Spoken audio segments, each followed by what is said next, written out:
మన రక్షకుడును ప్రభు అయిన యేసుక్రీస్తు నామంలో ప్రభు పేరిట మీ అందరికీ శుభాభివందనాలు తెలియజేస్తా ఉన్నాం. దేవుని బిడ్డలారా, అందరూ బాగున్నారండి. దేవుని మహాకృపను బట్టి మీరు మీ కుటుంబాలు బాగుండాలని అనుదినం మేము ప్రార్థన చేస్తున్నాం. మీరు కూడా ప్రార్థన చేసుకోండి. తప్పనిసరిగా పరిశుద్ధాత్మ దేవుడు మిమ్ములను మీ కుటుంబాలను ఆశీర్వదించి ముందుకు నడిపిస్తాడు. దేవుని బిడ్డలారా, గమనించండి. కుటుంబంలో సమస్యల, కష్టాల, ఇబ్బందుల, శోధనల అయినా పర్వాలేదు, కృంగిపోకండి, అధైర్యపడకండి, ధైర్యంగా ఉండండి. దేవుని వాక్యాన్ని వినండి. ఖచ్చితంగా పరిశుద్ధాత్మ దేవుడు మిమ్మల్ని ఆశీర్వదించి ముందుకు నడిపిస్తాడు. ఈరోజు దేవుని వాక్యంలో నుండి కొన్ని విషయాలు మీతో మాట్లాడాలని నేను ఆశపడతా ఉన్నాను. దేవుని వాక్యం చదువుకుందాం. మత్తయి సువార్త నుండి 5వ అధ్యాయము 3వ వచనాన్ని ఒకసారి జ్ఞాపకం చేసుకుందాం. ఆత్మ విషయమై దీనులైన వారు ధన్యులు, పరలోక రాజ్యము వారిది. దేవుని బిడ్డలారా, గమనించండి. యేసు ప్రభు వారు మంచి ప్రసంగం చేస్తూ ఉన్నారు. దేనిని గూర్చి అంటే ఆత్మను గూర్చి. ఆత్మ చాలా విలువైనదండి.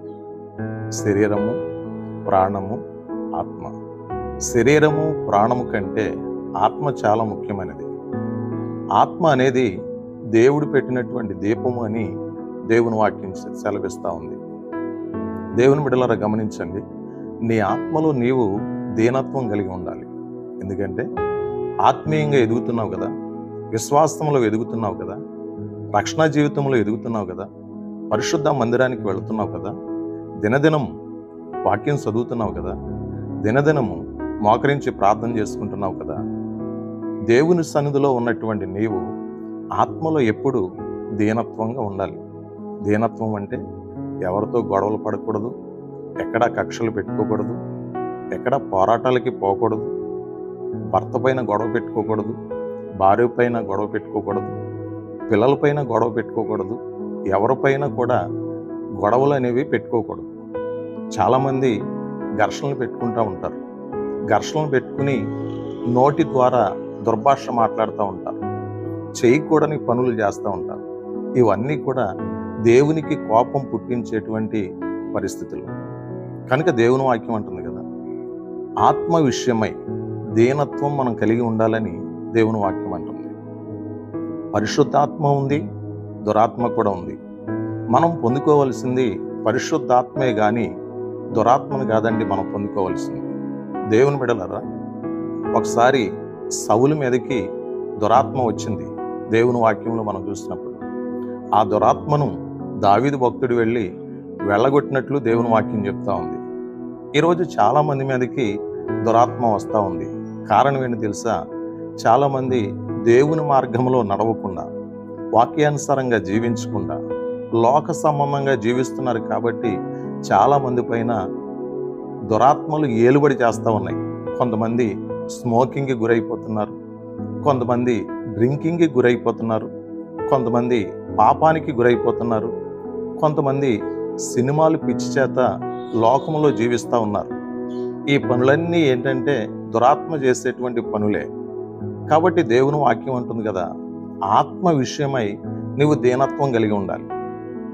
నీ ఆత్మలో ఏ దోషం ఉండకూడదు, ఏ అతిక్రమం ఉండకూడదు, ఏ పాపము ఉండకూడదు.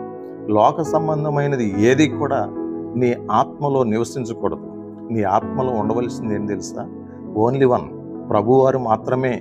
ఆయన నీ ఆత్మలో ఉండాలి. వాక్యం మాత్రమే నీ ఆత్మలో ఉండాలి. దేవుని మాటలు నీ హృదయం అనే పలక మీద నువ్వు రాసుకోవాలి. దయచేసి గమనించండి. దేవుని వాక్యం పదే పదే చెబుతా ఉంది, ఆత్మ విషయమై దీనులైన వారు ధన్యులు, పరలోక రాజ్యము వారిది అని దేవుని వాక్యం చెబుతుంది. ఈ వాక్యం వింటున్నావు కదా, ఆత్మలో దీనత్వం కలిగి ఉండు. ఖచ్చితంగా దేవుడు నిన్ను, నీ కుటుంబాన్ని ఆశీర్వదించి ముందుకు నడిపిస్తాడు. మరి నీ కొరకు, మీ కుటుంబం కొరకు నేను ప్రార్థన చేస్తున్నాను. మహాపరిశుద్ధుడైన తండ్రి, మీకు స్తోత్రాలు. ఈ డైలీ మన్నా అనే ఈ కార్యక్రమంలో పాల్గొని వాక్య సందేశం వింటున్న మా బిడ్డలందరినీ ఆశీర్వదించి దీవించండి. ఎవరైనా కష్టములో, నష్టములో ఉంటే వారందరినీ స్వస్థపరచండి. ఈరోజు ఎవరైనా పుట్టినరోజులు జరుపుకుంటూ ఉంటే వారి పుట్టిక వేడుకలను ఆశీర్వాదకరంగా మార్చండి. ఎవరైనా మ్యారేజ్ డే జరుపుకుంటూ ఉంటే తండ్రి, మరిన్ని మ్యారేజ్ డేల్లో అద్భుతమైన కార్యం జరిగించి నీ నామానికి మహిమ తెచ్చుకోండి. నీ కృప ఆశీస్సులు మెండైన దీవెనలతో ప్రతి ఒక్కరిని నింపి నడిపించి మహిమ పొందమని యేసు నామములో ప్రార్థిస్తున్నాం తండ్రి. ఆమేన్. God bless you all.